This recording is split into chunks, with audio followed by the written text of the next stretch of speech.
తెలంగాణ రాష్ట్రంలో ప్రపంచ స్థాయి ఫిలిం సిటీని ఏర్పాటు చేసే అంచనాలో ప్రభుత్వం ఉందని తెలంగాణ ఉప ముఖ్యమంత్రి మల్లు భట్టి విక్రమార్క వెల్లడించారు.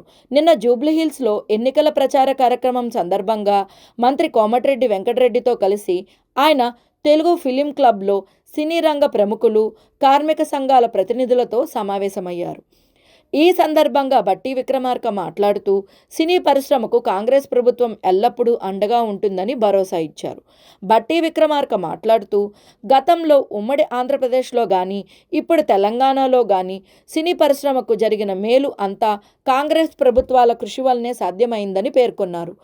ఒకప్పుడు చెన్నైలో ఉన్న తెలుగు సినీ పరిశ్రమను హైదరాబాదుకు తరలించడం, వేలాది మంది సినీ కార్మికులకు ఉపాధి కల్పించడం వంటి కీలక నిర్ణయాలను కాంగ్రెస్ ప్రభుత్వాలే తీసుకున్నాయని ఆయన గుర్తు చేశారు. అన్నపూర్ణ, పద్మాలయ, రామానాయుడు స్టూడియోస్ వంటి ప్రముఖ సంస్థలకు భూములు కేటాయించి సినీ రంగ అభివృద్ధికి ప్రభుత్వం తోడ్పడిందని తెలిపారు. దివంగత ముఖ్యమంత్రి డాక్టర్ వైఎస్ రాజశేఖర రెడ్డి హయాంలో నటుడు ప్రభాకర్ రెడ్డి విజ్ఞప్తి మేరకు సినీ కార్మికుల కోసం చిత్రపురి కాలనీ ఏర్పాటు చేయబడిందని చెప్పారు. సినీ పరిశ్రమకు ఎలాంటి సమస్యలు వచ్చినా వాటిని పరిష్కరించడానికి ప్రభుత్వం సిద్ధంగా ఉందని భట్టి విక్రమార్క హామీ ఇచ్చారు.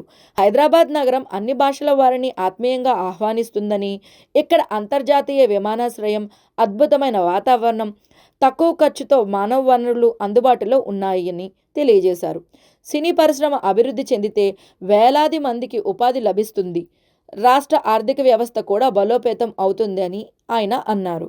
మా అసోసియేషన్ కార్యక్రమానికి స్థలం కేటాయింపు పైన ఎఫ్డీసీ చైర్మన్తో మాట్లాడి ప్రభుత్వ సహకారం అందేలా చూస్తామని ఆయన హామీ ఇచ్చారు. భవిష్యత్తులో పెద్ద సినిమాలతో పాటు చిన్న చిత్రాలకు కూడా తగిన ప్రోత్సాహం అందిస్తామని తెలిపారు. ఈ కార్యక్రమంలో ఎఫ్డీసీ చైర్మన్ దిల్ రాజుతో పాటు పలువురు సినీ ప్రముఖులు పాల్గొన్నారు.